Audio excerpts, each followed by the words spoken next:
Hi everyone, and welcome back to the channel. Today we have another Fallout 4 challenge run, this being a shotgun only run, which to be fair sounds easy, but as you'll see, problems arise almost immediately.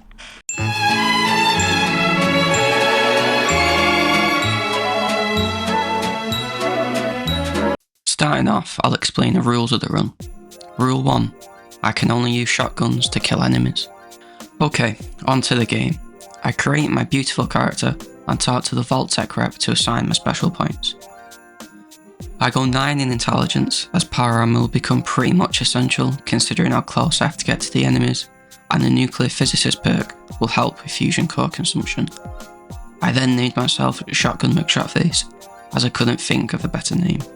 With the character creation out of the way, I learn the bombs are about to drop and sprint to the vault, leaving my husband and child to fend for themselves. I also make sure to change difficulty to survival before entering the vault. In the vault, I enter my toasty cryopod and wake up to see my husband killed and my child kidnapped. So overall, not a bad day.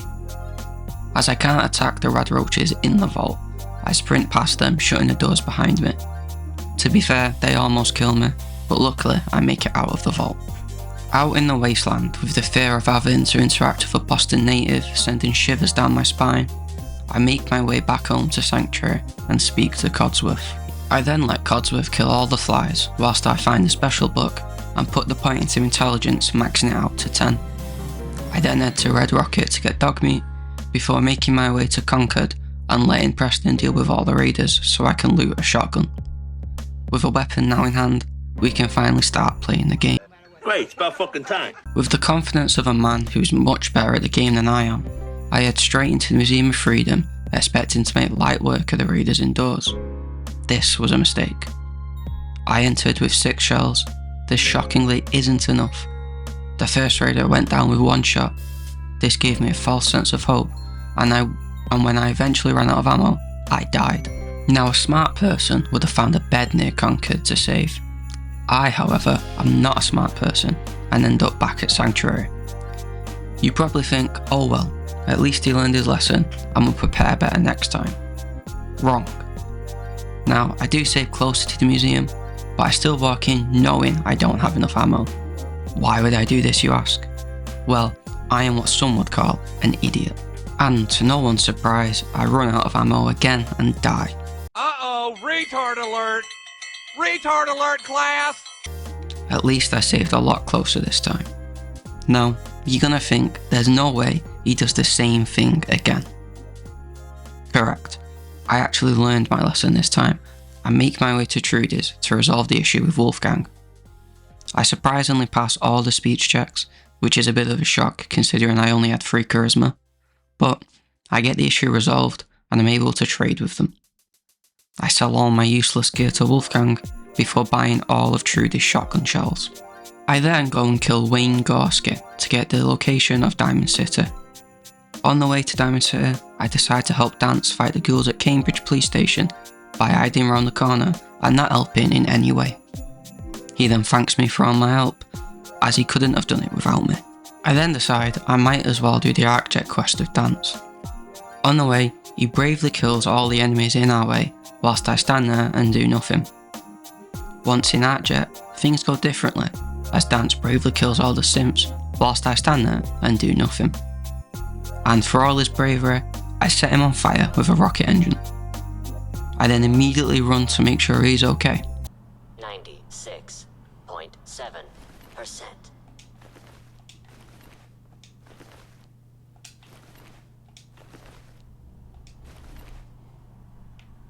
On the way out, I stand in the doorway whilst Dance kills all the simps.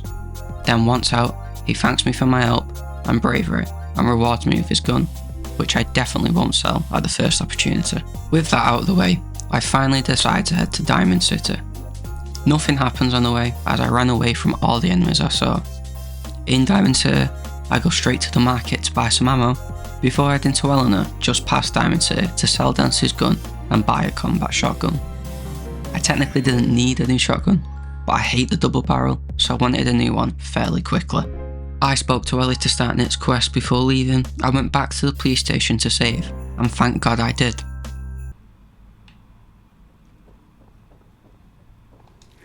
What the fuck?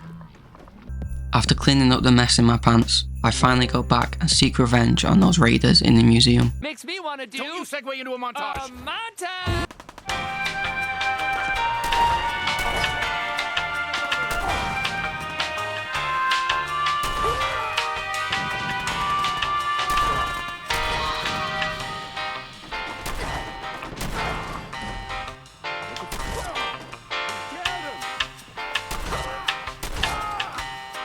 Once the raiders were cleared out and I was speaking to Preston, it made me think back to my first 2 attempts and what if I had succeeded? What was my plan for the deathclaw outside? Was I gonna gun bash it to death? After taking a long hard look at myself and realising how stupid I really am, I grab the power armour and take the fight to the deathclaw. The plan for the deathclaw was simple: take a load of drugs and hide in a building. This went well until the fucker ran away, forcing me to leave cover. However, I still kill him with ease.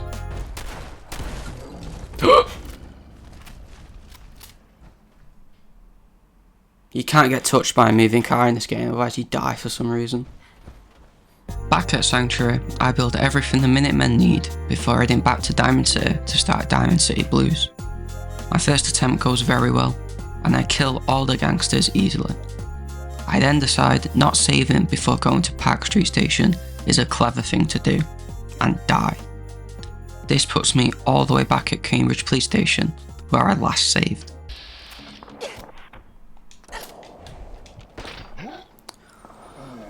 Okay, so everything we did there was just a massive waste of time because I died.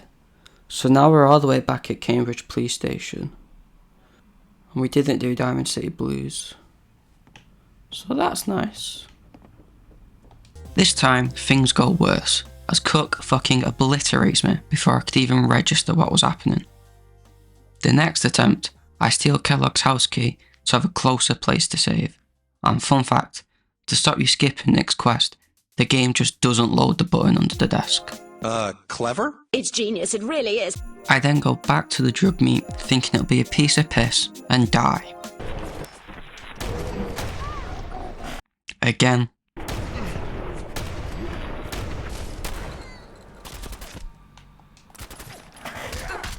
It's him! Fuck! And again.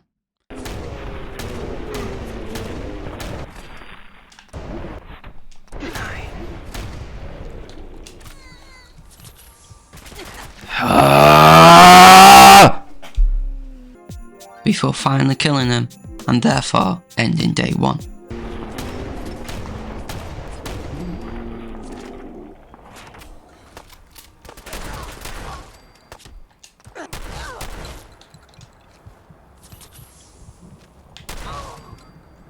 Thank fuck for that.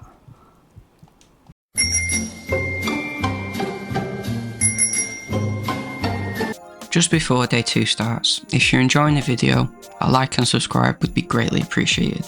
And if you want to see these runs live, they are streamed on Twitch at Jaeger0, where we just recently hit affiliate. Day 2 starts off poorly. I spend about 40 minutes wandering around the wasteland trying to find Bunker Hill. In that time, I accidentally stumble across Old North Church and thought I might as well find a railroad. So, I enter the church and get eviscerated by a legendary ghoul. Now, I'm just going to summarise the next hour's worth of gameplay right now. I die multiple times making my way to Bunker Hill until I finally reach it, only to discover I don't have enough caps for the chest piece I wanted. You stupid fucking cunt, you idiot! So, I set off for the right leg, which increases my movement speed, only to die after leaving Bunker Hill.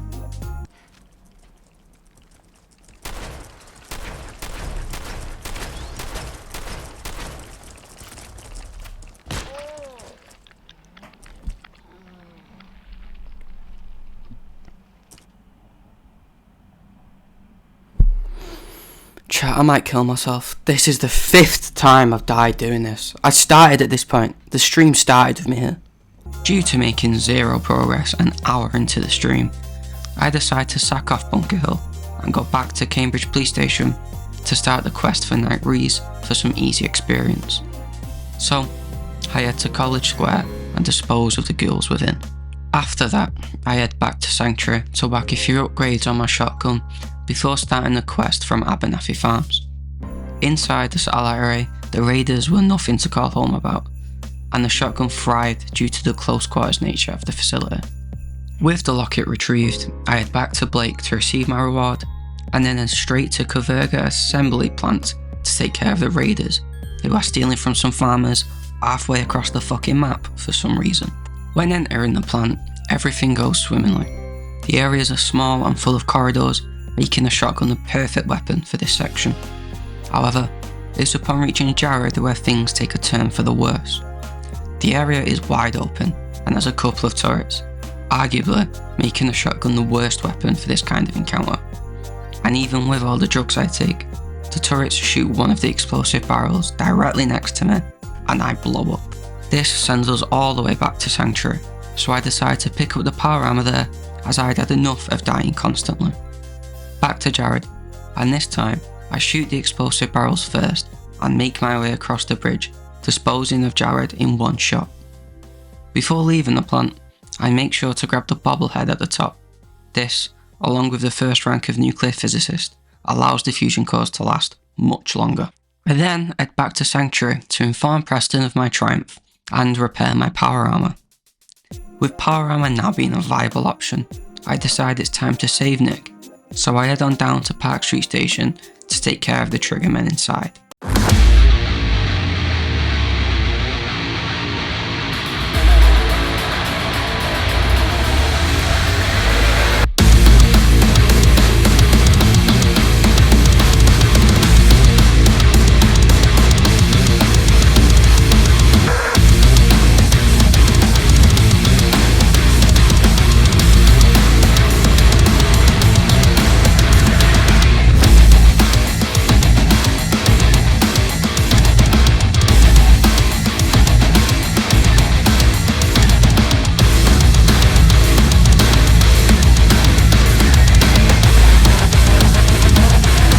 Dino goes down with ease and we make our way out with Nick.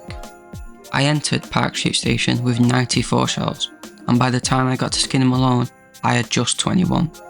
So, I took care of Skinny and his gang the same way everyone does, by loading up on all the drugs I could get my hands on and opening fire without even considering the diplomatic approach. And thank fuck for nerd rage, otherwise I definitely would have died there. Anyway, with Nick saved, this is where day 2 ends.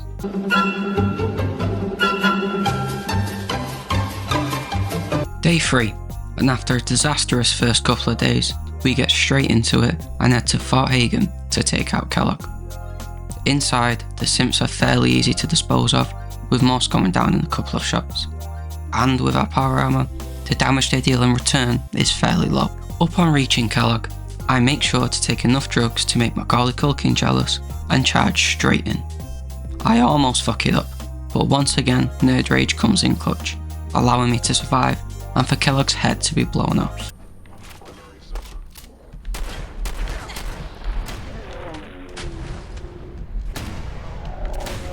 Nerd rage coming in clutch.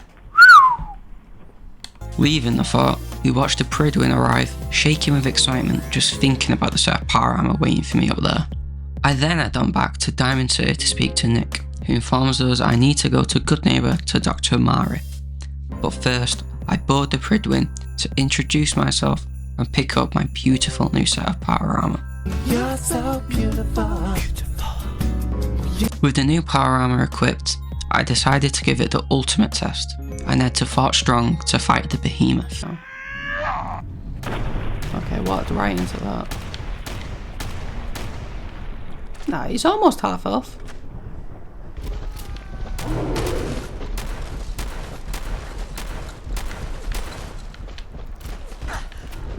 Where's this other Superman?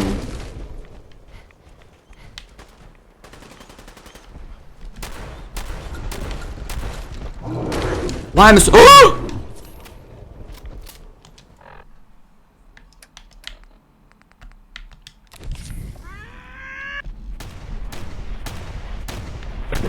Boom, he's dead.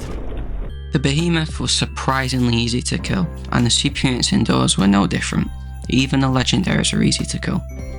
Anyway, I secure the nukes and speak to Dance, before finally going to speak to Amari in Good Neighbour. On my way to Good Neighbour, I die on 2 occasions.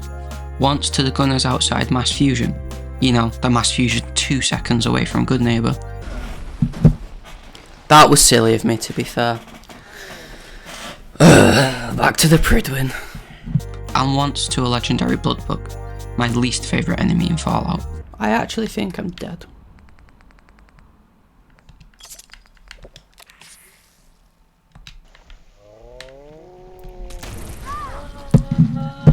How are you supposed to not die from that? I finally enter Good Neighbour and witness what I imagine most greetings in London look like. And you all know how boring the next part is, so I'm just gonna summarise. I enter Kellogg's brain to try and find my son. After that snooze fest, I save, then accidentally jump from a mezzanine, causing people to attack me. After reloading the save, I use the stairs this time, and then have some sort of schizophrenic episode, as I must have hallucinated entering my power armor as I left without it, and only realised once I'd gotten to Swan's Pond. What a spaz! After definitely entering my power armor, it was time to head to the glowing sea. Not much happened on the way, apart from having to kill about 8 rad scorpions, but I eventually make it to Virgil, who informs me I must kill a Corsa. I then stock up in Diamond City before making my way to Green Tech. At this point in the game, with my power armor, upgraded shotgun and perks, most enemies have become fairly trivial, including the gunners inside Green Tech. And upon reaching the Corsa, he dies in a matter of seconds.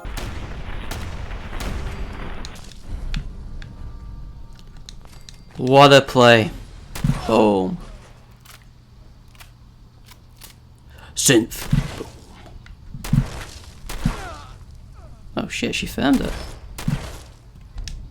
I then find a railroad to decode the Corsa chip, and they let me straight in, even though I'm equipped head to toe in Brotherhood power armor. They are filthy and beyond stupid. Once the chip is decoded, I take a vertibird back to Virgil. Now, I know technically the flare is in the weapons section, and the shotgun is the only weapon I'm allowed to use, but I really couldn't be asked to walk in there. If you think this invalidates the run, then that's fine. But just know, I made the rules of the run, and I say it's fine. Virgil then tells me the plans for the teleporter, so I fly back to the airport and build it. And with the teleporter built, that's where day 3 ends.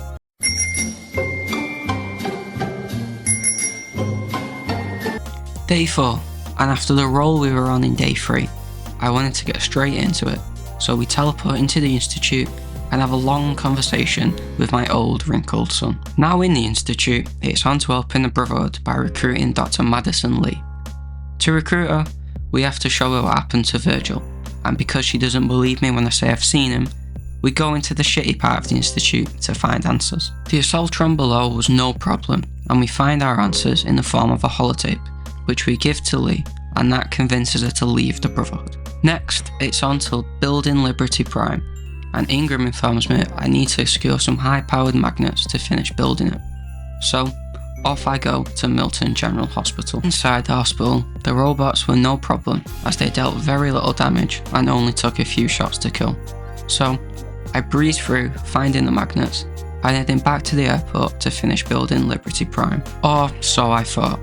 I completely forgot about getting the nukes, and now have to go to the glowing sea to get them. So, I travel to the edge of the glowing sea to speak to Aylin, who gives the location of the nukes. Not much happens on the way, and we get to the pyramid easily. In the pyramid, I jump to the bottom and exterminate the ghouls below.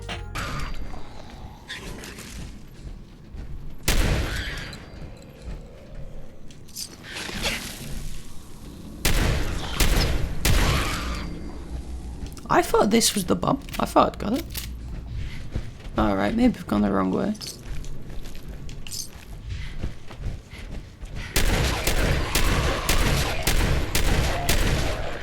I then use my charm to persuade this child of atom fuel to let me access the nukes. I then plant the signal and kill the glowing one to leave. Back at the airport, and we can finally see Liberty Prime, up and running. Let's run a basic diagnostic on him. Diagnostic command. Accepted. Give him a moment. He needs to adjust to his new configuration. Wow, Voice what a module. moment. Now is the time I learn dance as a synth. I tell Halen I will hear him out, but I know in my heart I'm killing that abomination. I find dance and get obliterated by the turrets. Attempt 2 goes a lot better.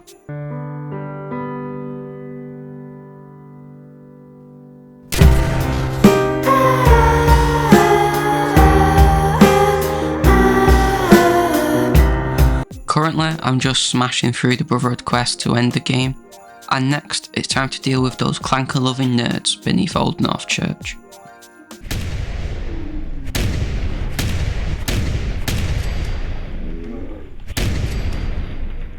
Only a matter of time. The railroad barely held up a fight, and they were wiped out in seconds. With the end almost upon us, we land on mass fusion, taking out the simps before jumping to the bottom and going in through the front door. I quickly grab the agitator and make light work of the sentry bot and the Soltrons.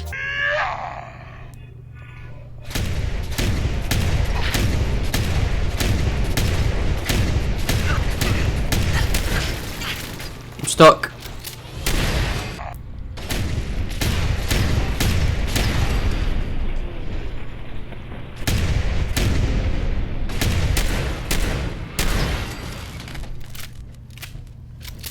I then go back to the airport and am greeted with an image from my nightmares. And once I'd wiped the image from my brain, it's time to start the final mission. For the start of the mission, I didn't even shoot my gun, just let Liberty Prime do all the work. Once inside, I sprint through taking out all the simps, before blasting my son in the face with a shotgun. I plant the bomb and blow up the institute, confirming that yes, you can beat Fallout 4 Survival with only shotguns. Thanks for watching. I'm Jaeger0, and until next time, goodbye. Auf Wiedersehen.